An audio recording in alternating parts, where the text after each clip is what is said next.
نحمدہ ونصلی علی رسولہ الکریم اما بعد۔ معزز سامعین، السلام علیکم ورحمۃ اللہ وبرکاتہ۔ مفتی طارق مسعود صاحب سے ایک بیان میں کچھ الفاظ قرآن پاک کے متعلق اور کچھ نبی پاک صلی اللہ علیہ وسلم سے متعلق ایسے نکل گئے جو کہ درست نہیں تھے، اور بیان کے بعد ہمارے مسلک کے جید علماء نے ان کو توجہ دلائی، اور جس سے انہوں نے پہلے تھوڑا مجمل اور پھر واضح الفاظ میں رجوع کر لیا، جس سے ان کا معاملہ ہو گیا ختم۔ اہل بدعت بریلویوں نے مفتی طارق مسعود صاحب کے اس بیان کو لے کر بہت طوفان بدتمیزی برپا کیا اور بہت پروپیگنڈا کیا۔ اگر یہ لوگ مفتی طارق مسعود صاحب کے بیان کو لے کر ان کی غلطیوں کو درست کرتے تو ہم ان کے احسان مند ہوتے کہ تم نے ایک غلطی کی اصلاح کی ہے اور صحیح موقف بتایا ہے۔ انہوں نے آؤ دیکھا نہ تاؤ، دلائل تو دور کی بات ہے، یعنی پنجابی میں پیندیاں لیندیاں ہی اس کو گستاخی بنا دیا، ان کے خلاف پروپیگنڈا شروع کر دیا، حتیٰ کہ پرچے تک بات پہنچ گئی۔ اور یہ فسادی لوگ اپنے بانی کے طریقے پر چلتے ہوئے مزید بھی فساد برپا کرنا چاہتے تھے کہ انہوں نے واضح الفاظ میں ایک اور رجوع ریکارڈ کروا کے ان کی ساری محنت کے اوپر مٹی ڈال دی۔ ہم تو ان سے کہتے ہیں کہ ایک اصول یاد رکھو کہ ہر گستاخی غلطی ہوتی ہے، لیکن ہر غلطی گستاخی نہیں ہوتی۔ ایک آدمی تلاوت کر رہا ہے، تلاوت کے دوران وہ موسیٰ کی جگہ عیسیٰ پڑھ لیتا ہے، اس پر کوئی فتویٰ نہیں لگے گا۔ حافظ قرآن تراویح میں قرآن سنا رہا ہے، کوئی لفظ غلط ہو جاتا ہے، کوئی فتویٰ نہیں لگے گا۔ ایک بچہ کچھ پڑھ رہا ہے یا تحریر کر رہا ہے، کچھ الفاظ غلط لکھے جاتے ہیں، چاہے قرآن کے ہوں یا حدیث کے ہوں، تو کوئی بھی اس کے اوپر فتویٰ نہیں لگاتا۔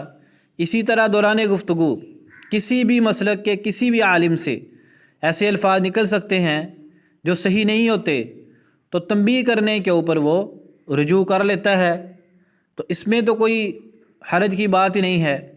انسان سے سبقت لسانی ہو جاتی ہے اور وہ سمجھانے میں غلطی کر سکتا ہے، الفاظ کے چناؤ میں غلطی کر سکتا ہے، اور بعض مرتبہ مشکل مضمون ہوتا ہے، اس کے پاس الفاظ نہیں ہوتے اور وہ ایسے الفاظ استعمال کر جاتا ہے جو کہ اس کو استعمال نہیں کرنے چاہیے۔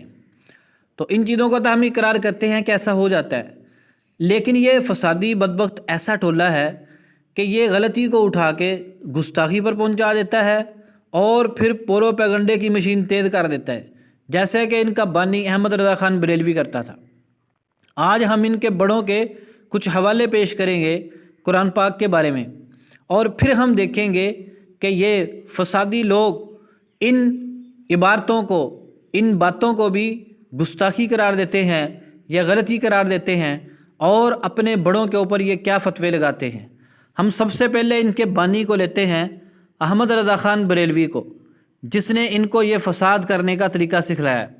اس کی کتاب ہے ہمارے سامنے ملفوظات۔ اس کتاب کا صفحہ نمبر 463 ہے، اور اس کے اوپر لکھا ہے تو بعض انبیاء شہید کیوں ہوئے، یا کوئی بندہ سوال کرتا ہے۔ آگے ارشاد سے یہ احمد رضا کی عبارت ہے۔ احمد رضا خان بریلوی کہتا ہے، رسولوں میں سے کون شہید کیا گیا؟ انبیاء البتہ شہید کیے گئے، رسول کوئی شہید نہ ہوا۔ یقتلون النبیین فرمایا گیا، نہ کہ یقتلون الرسل۔ ملفوظات صفحہ نمبر 463۔ ہم نے اس ملفوظات کا حوالہ دیا ہے جو کہ دعوت اسلامی والوں نے چھاپا ہے۔ اس سے معلوم ہوا کہ احمد رضا خان بریلوی کے نزدیک کوئی رسول شہید نہیں ہوا، ہاں البتہ نبی شہید ہوئے ہیں۔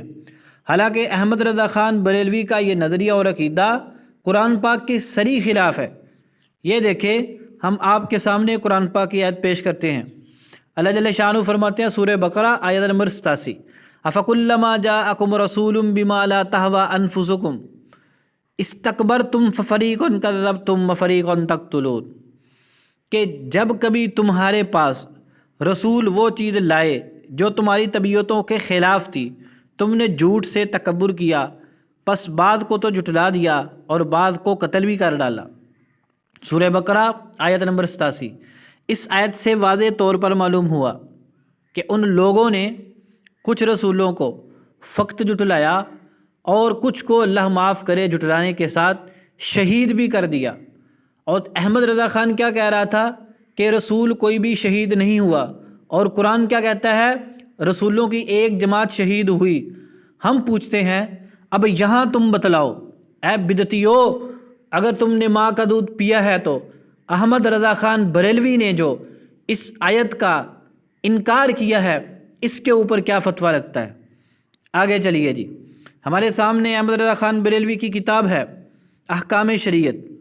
اس میں لکھتا ہے ایک سوال کے جواب میں، داڑھی منڈانے اور کتروانے والا فاسق ملعن ہے، اسے امام بنانا گناہ ہے، فرض ہو یا تراویح، کسی نماز میں اسے امام بنانا جائز نہیں۔ حدیث میں اس پر غضب اور ارادہ قتل وغیرہ کی وعیدیں وارد ہیں، اور قرآن عظیم میں اس پر لعنت ہے۔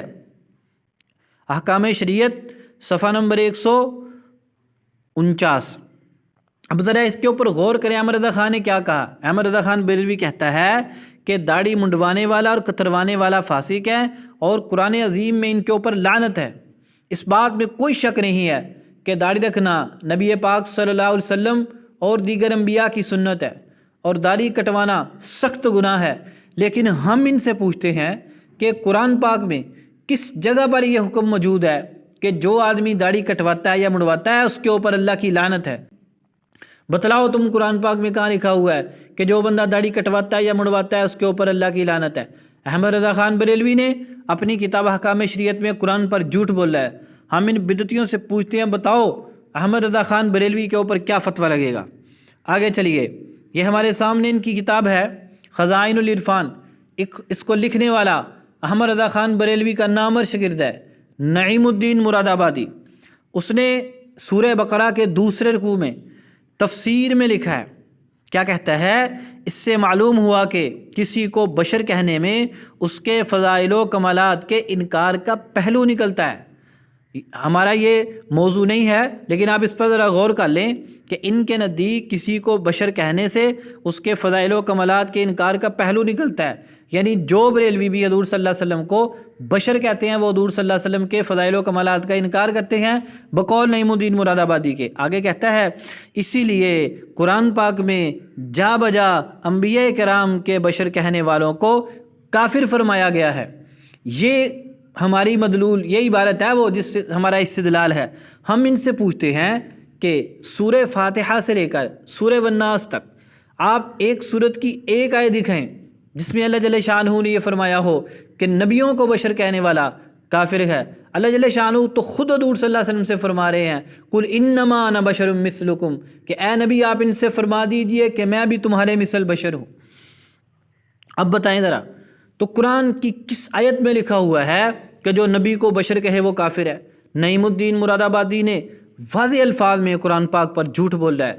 ہم ان بدعتیوں سے پوچھتے ہیں، راشد رضوی ہو، اشرف جلالی ہو، مظفر شاہ ہو، یا کوئی بھی ان کا بدبخت بدعتی بریلوی ہو، وہ ہم کو بتلائے کہ نعیم الدین مراد آبادی کے اوپر کیا فتویٰ لگے گا۔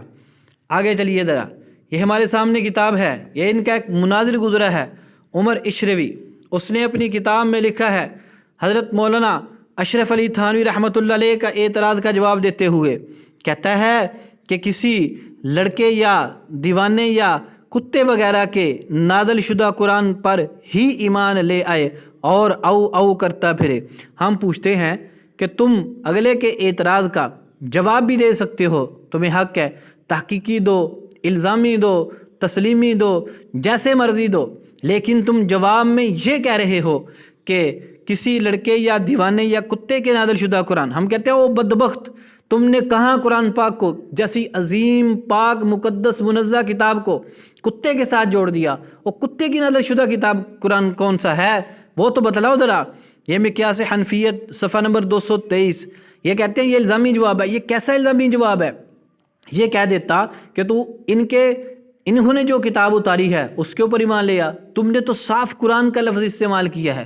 تم بتاؤ ذرا کہ کتے کا نازل شدہ قرآن کون سا ہے جس کے اوپر مولانا اشرفی تھانوی یا کوئی دوسرا بندہ ایمان لے آئے، عمر اشرفی نے الزامی جواب دیتے ہوئے قرآن پاک کی گستاخی کا ارتکاب کیا ہے۔